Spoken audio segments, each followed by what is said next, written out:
Hello and welcome to How to Deal with Grief and Trauma. My name is Natalie Himmelrich.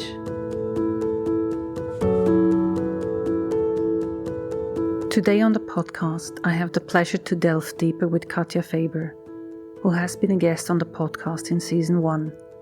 If you haven't already, go check out her episode, which has been one of the most downloaded, and listeners showed a clear interest to know more. Among other things, today Katja and I speak about the important topic of victim blaming and defamation, the changes in personality due to dealing with such a traumatic loss, and the loss of innocence. Katja shares. I cannot imagine that however much I've come to accept the reality that I'm a lost mother, I will ever accept that Alex is dead. These are just two things that I can know for myself, that this is something I am now, but that my son doesn't live anymore, I still struggle with. And I always will. About this week's guest. Katja Faber is the mother of 3 children. Following her 23-year-old son's murder in Switzerland, she used her legal training to work closely with lawyers and the State Prosecutor to secure justice for her dead son. Through her writing at Still Standing magazine and other grief-related publications, she hopes to break the taboo of homicide loss and child loss. She runs her own fruit farm and is an advocate of ecotherapy as a means of finding healing following traumatic loss. Katja is a certified Compassionate Bereavement Care counsellor through the Centre of Loss and Trauma in partnership with the MISS Foundation and the Elisabeth Kubler-Ross Family Trust. Make sure to listen to the podcast to the very end, as there are some gems to be found there. I'm sure you will enjoy and learn from today's episode. So welcome, Katja. It's been a pleasure to re-listen to the podcast from Season 1. And if you haven't heard Katja's first podcast, go back to Season 1. This is now the second part, and we're having Katja back because since we last spoke, there was a court hearing and the verdict was spoken, and there were a few things more that we received as feedback from people listening to the podcast. So I'm so happy to have you back. Welcome, Katja. Good morning, Natalie. It's wonderful to be able to talk to you again. And I'm delighted to be able to be on your podcast and expand a little bit on what we spoke about last time. I certainly had a lot of feedback from listeners, and I think it's wonderful that people are curious. And some people can relate to what I spoke about. So, yes, let's delve a little bit further into this whole question of homicide, loss, grief, and my experience of it. So just before, when we spoke about what just happened before we started the podcast recording, you shared that there was just an article that came out in the UK. Do you want to talk a little bit about that? Indeed, this month, and in fact it's the November issue of Tatler, an article has come out. It's not written by me, it's an interview. They wanted to interview me, and so I gave an interview. It's an ongoing process for me. You know, the media sometimes approaches me and asks for comments. This was a particularly tough interview because it was very personal. I spoke about different aspects of my grief and what had happened with Alex. And invariably, when an article comes out, people, and sometimes journalists, but people then reach out, maybe they email me or they send messages on social media, and it requires an extra response on my part, which again does consume energy and goes into this aspect of homicide loss, which is not necessarily the same for other griefs. The reason that it's hard is because you have a parallel situation. You're dealing with your own grief. And I have found that as I go through this process and in many ways try to find a level of acceptance of my situation and the death of my son, Alex, I have to at the same time deal with a parallel world, which is that of the judicial system and everything that goes with it. I can only imagine from that one time that I joined you how much stress that is on an ongoing basis, and now for years, and has been. So how did you deal with the stress of those court hearings, now this parallel world, and what has helped you in dealing with that? Well, I have to say it's not easy and hugely stressful. As a mother whose son was killed, the violence and suddenness of his death was all-encompassing. It was overwhelming. But at the same time, I was forced to deal with a completely different aspect, which was the police investigation and the legal side, which requires a different set of psychological tools completely. It is bewildering having to deal with the legal system. I mean, I have a legal training, so in some ways it was helpful. But I have to say it was confusing to me, and I can imagine it would be very confusing for someone who has no legal background at all. You are dealing with that, the process, the hearings, constantly having to turn up in public if you so choose. But I think most parents, certainly that I've spoken to, choose to do so. And I wanted to be present at every hearing so that I could take part in person, not only witness, but also emotionally be there. But you're also dealing with your very deep and emotional side of your own grief. So, I would be sitting in the morning having a coffee and either in tears or if I can put it, in traumatic loss. And my mind would be going incredibly fast, thinking of this alternate reality, which was what was happening in the legal process. And so I did actually feel that I was almost living in two worlds. And that was stressful in itself.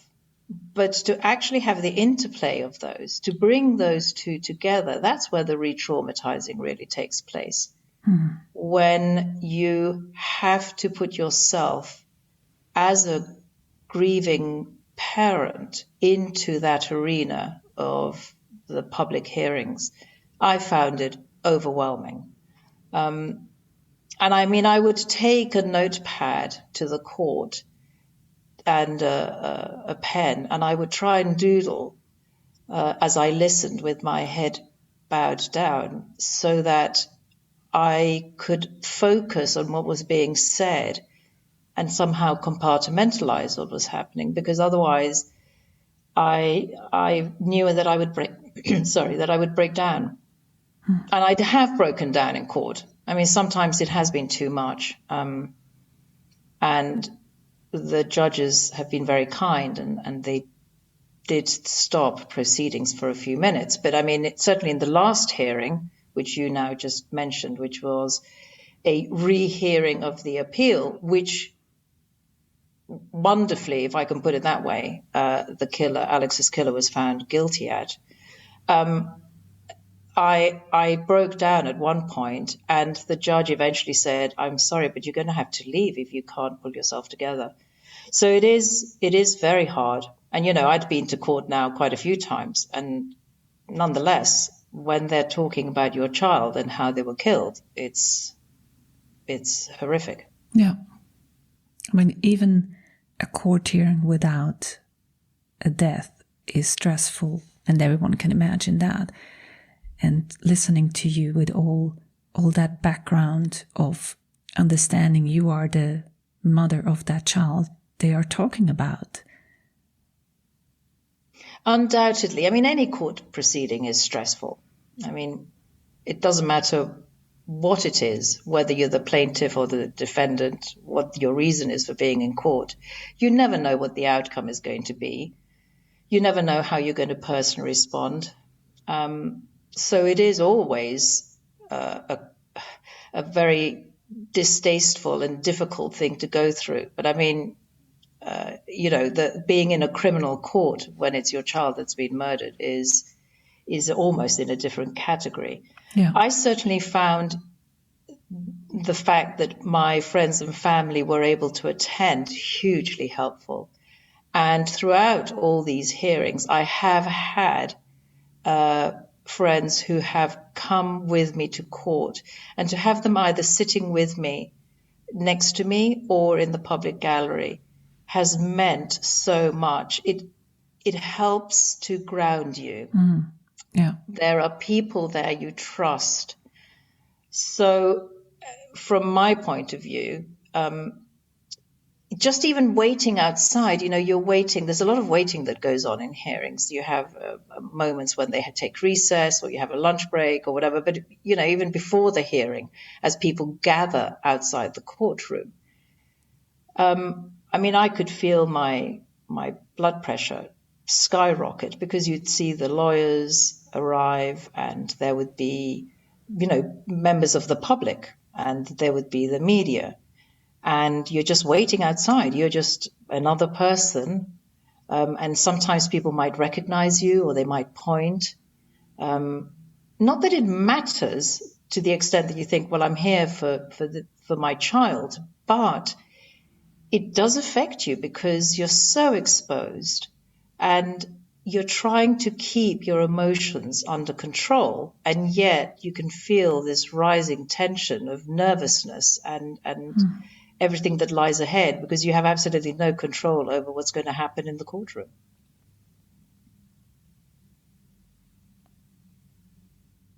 The word that comes to my mind is, or the only way that I could imagine dealing with that is to disassociate. I suppose that might be a word one could apply.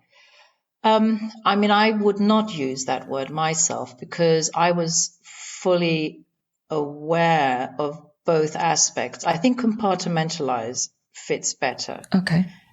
How did you compartmentalize? Like, how did you, it's interesting to look back and say, well, how did I manage that? Because just listening to you, it sounds extremely overwhelming, to the point of not being able to deal with that, which I would understand if many people are not or can't deal with that.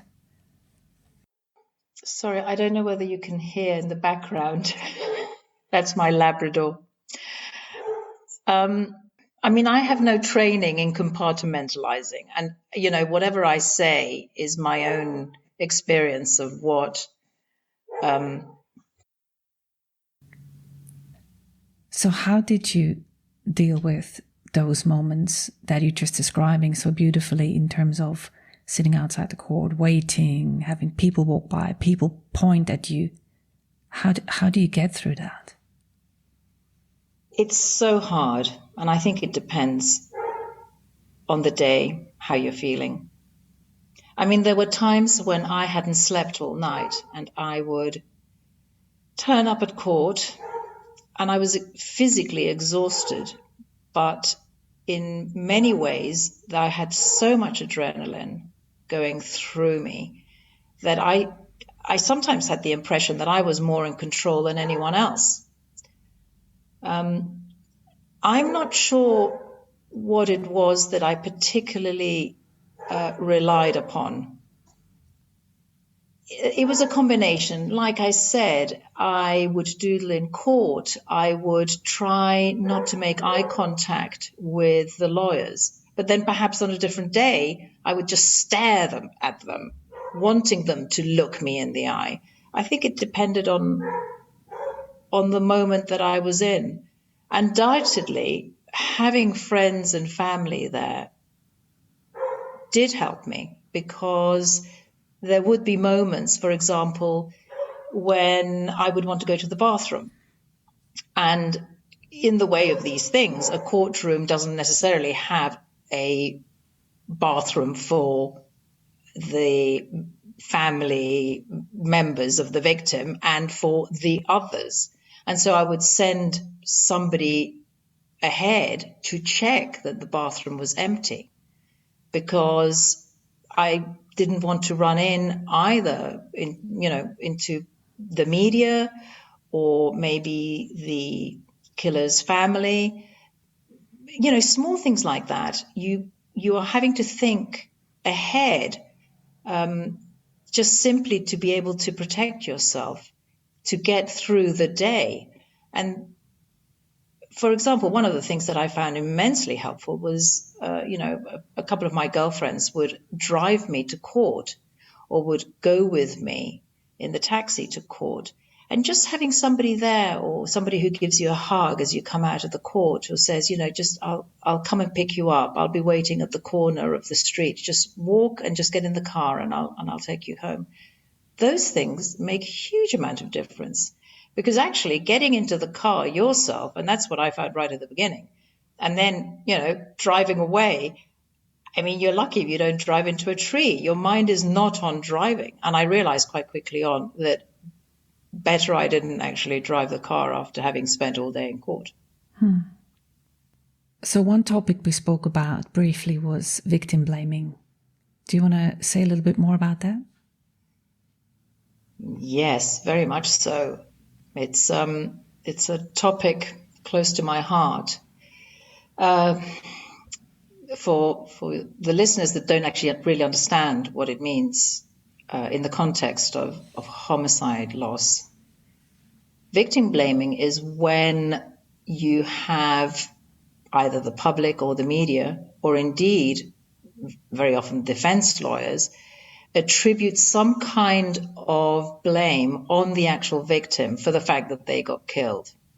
So, I mean, a classic example would be, if a young woman was hitchhiking and then she got a lift and it turns out that the person that gave her the lift then kills her. It wouldn't surprise me to read in the newspaper that there is some kind of, while she was hitchhiking, the inference being, what do you expect if you hitchhike? And that's what victim blaming is. In our case, the defense lawyers, the killer's defense lawyers, were very, very careful. They at no point made any kind of comment about Alex being in any way to blame, which I was incredibly relieved about. But on a personal level, I did hear comments from people around me where there was somehow the insinuation that he was a bad judge of character, that somehow, he should have chosen his friends more carefully. And that goes very much to the heart of this victim blaming, that, if he'd been a wiser young man, he wouldn't have been hanging out with someone who he considered to be a friend. The difficulty with dealing with that is, first of all, you're put in the position of having to defend your loved one or child. And secondly, to judge a person who has been killed and by inference suggest that they were asking to be killed is cruel and basically the tactics of a bully. I mean, that's how I see it. And the people that in any way suggested that Alex was in some way complicit with his own murder, I have just dropped from my contact list. I just never want to talk to them again. Because to suggest that a 23-year-old is unwise in his choice of friends, when clearly, we have the friends we have, we're not responsible for how they behave. And to suggest in any way that he somehow should have known better than to hang out with somebody he trusted is cruel. I think it's great that you bring up this topic because it's so common. When I hear you, I notice how often this is just so normal that people speak in that way, and that even we speak about that even in our family, or in the sense of when we want to caution our children to do something. Like we spoke about that another time, when our children do something which is stupid and we say, well, what were you thinking? Sort of that's where it started to assume that they should have known better, when the neocortex of a young person anyway isn't developed to make necessarily always the best decision, to the fact of knowing what they're doing and what is going to be the outcome. And I think it's important for people to hear, because this is so common and happens almost unconsciously. Yes, I mean, this is something that you see on a daily basis just in normal life. I think the particularly cruel aspect is that, certainly, I mean, like I said, I experienced it on a direct personal level, but it can actually be magnified if this victim blaming is then transposed to the media. And it may well be that your listeners are maybe not aware of the fact that defamation laws in most countries do not cover the deceased. So, for example, if somebody says something that is not true about me, I can sue them. Now, whether I would choose to, that's a different question, but I could sue them because I could then say this is not true, and I would be able to prove it in a court of law. Yeah. However, if I'm dead, they can say what they like about me. And that's an awful, awful situation to be in as a co-victim. Yeah. Because the media or people can say whatever they like without any foundation whatsoever. And your dead child or loved one has no comeback. I mean, that is shocking. Yeah. And that really should be changed in the law. There should be some comeback for family members to be able to say, this is not true. So, Katja, how has grief and your specific situation affected you and your personality? Oh, that's a very big question.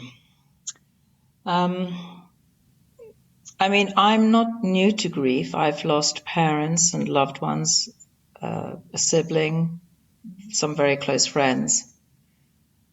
And I would say that losing a child is in a different category. But I think the biggest difference with having my son killed is that I was exposed to this other element, which was the whole judicial process.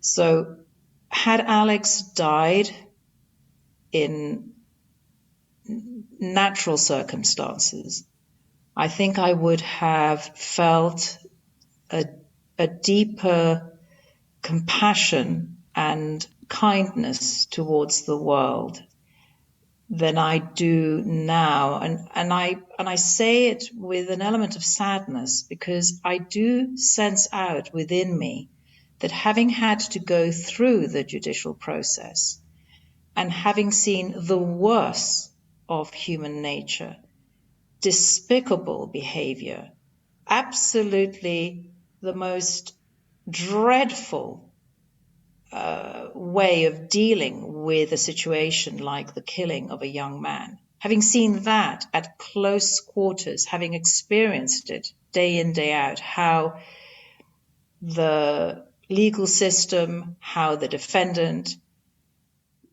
how different elements around all of that process functioned, I must say I've become cynical. And it saddens me. It saddens me to think that that's where I'm at, that my heart in many ways not only carries the capacity for huge compassion and understanding on the one side, and yet on the other, because I've seen the cruelty and deceit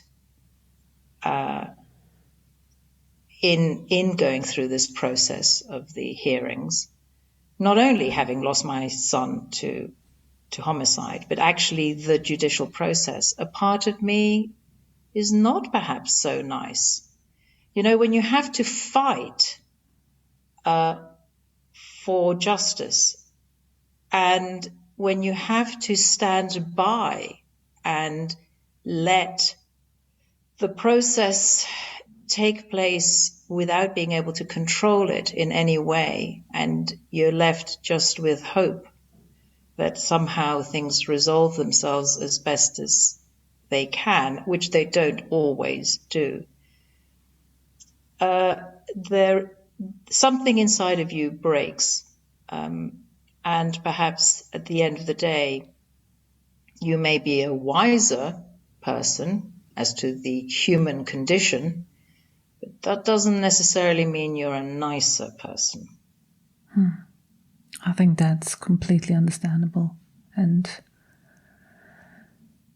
yeah, I think it's also the reality of what loss does to us. There's a sense of naivety that gets lost as to who we were before and what we believed before, what we thought to be true. I mean, I hear that again and again with parents who lost their children maybe in early life or pregnancy or infant loss, where they hadn't even heard that would happen in so many cases, and suddenly they become acquainted to a new reality, and suddenly it's not just becoming pregnant or having a child, but there's all these other things that you now know that you can't unknow.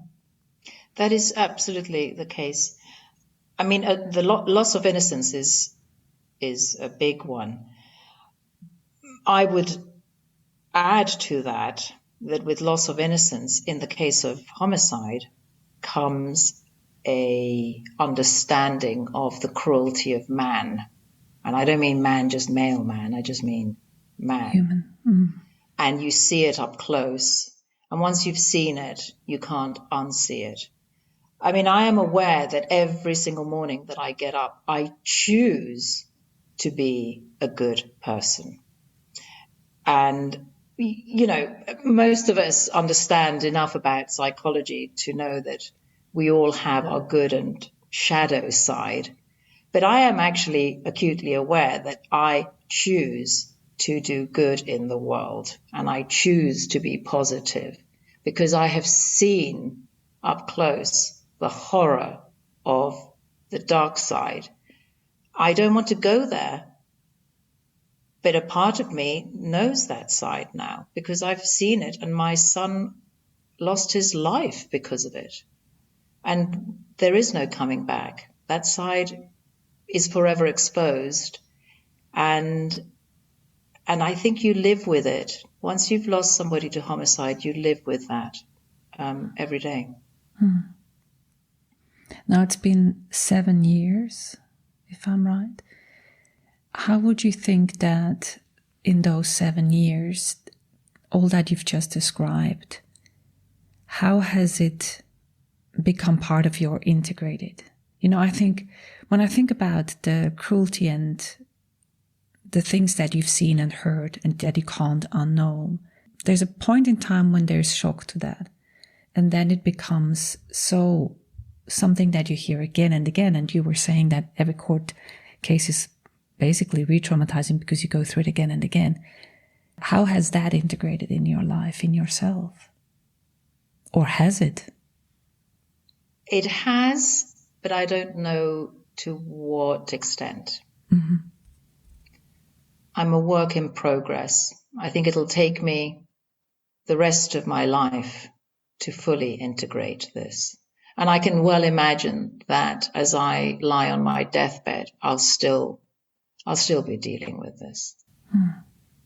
I mean, I cannot imagine that however much I've come to accept the reality that I'm a lost mother, I will ever accept that Alex is dead. These are just two things that I can know for myself, that this is something I am now, but that my son doesn't live anymore, I still struggle with. And I always will. Is there space in your life now, at this moment, for glimmers of joy or hope or seeing the beauty? Undoubtedly. I see a lot of beauty, and I feel joy. I do feel joy. There's always the counter side, that even in that moment of joy, I am deeply broken. Quite recently, I actually attended a wedding. A cousin of mine got married. It was an incredibly happy occasion, and the family got together. The couple were understandably happy, and it was a really good gathering of kind souls that cared about each other and wished the couple well. And I was fully present. I loved being there. I hugged people, I danced. And yet there was not one single moment during all of that occasion when I didn't feel such deep grief because my son was dead. And not only was he not present physically, but there is this heaviness that I carry. So I think you can feel joy and you can see beauty in the world. And at the same time, you can see the sadness. I like that. And I like that to be heard as well. And I think for me, that's the pivotal message of all this. There's the simultaneous of seemingly opposite states that I experience so much with clients, with myself after loss. There is the sadness and the grief that comes in all kinds of forms and emotions. And then there's life coming again, and it's surrounding it. And at the same time, it's both. It's and, not or. Absolutely. And that's why, when people talk about our grief avoidance society, it's an absurdity to think that as a culture we are better off without grief. Grief is an integral part of what it means to be alive. And it gives the balance to life. It gives meaning to life. We all die. And having to deal with that loss and that emotional heaviness is in many ways what gives joy. It's beauty, because we know that life is transient. I think it sums up with the quote that I've written down. It says, "Death is the only promise that is given at birth." And I think we often go through life pretending that it isn't, or thinking we are superhuman, or at least in younger years, and death or the end of life isn't part of it. And we're trying to avoid it, cheat it, prolong life, look better, seem healthier, and all of that is good. But the fact is still that the life has a beginning and an end. In my specific case with my daughter, the life started and ended within 3 days. I mean, both of those doors, in and out, were beautiful occasions in the sense of the honor that I felt. But it's also the reality of me being there before and after. Mm-hmm. And me continuing the after without her. Yes, and it's the missing. Yeah. Natalie, it's the missing. The exactly. Missing them, not having them, not seeing them grow up, not being able to share one's life. It covers so many different aspects of our still living lives. So it's always with us. I'm not to say that it's always a sorrowful thing. There are many times when I think about Alex and I laugh and I share with others about him in a happy way. But the reality is that his death is always with me, and I cannot imagine that it will ever be any other way. Thank you, Katja. Thank you for being so vulnerable and open, authentic about the reality. I think it's important to be heard, to be witnessed. Thank you for your time. Thank you, Natalie. Thanks for listening to How to Deal with Grief and Trauma. If you'd like to be updated on future episodes, please subscribe to my newsletter on nataliehimmelrich.com. If you need grief support, please contact me for a 30 minutes free discovery session. How to Deal with Grief and Trauma is produced and edited by me, Natalie Himmelrich. To support this podcast, please rate, review, and subscribe to or follow the podcast on Apple, Spotify, or wherever you get your podcasts. Thank you. And remember to keep breathing. I promise it will get easier.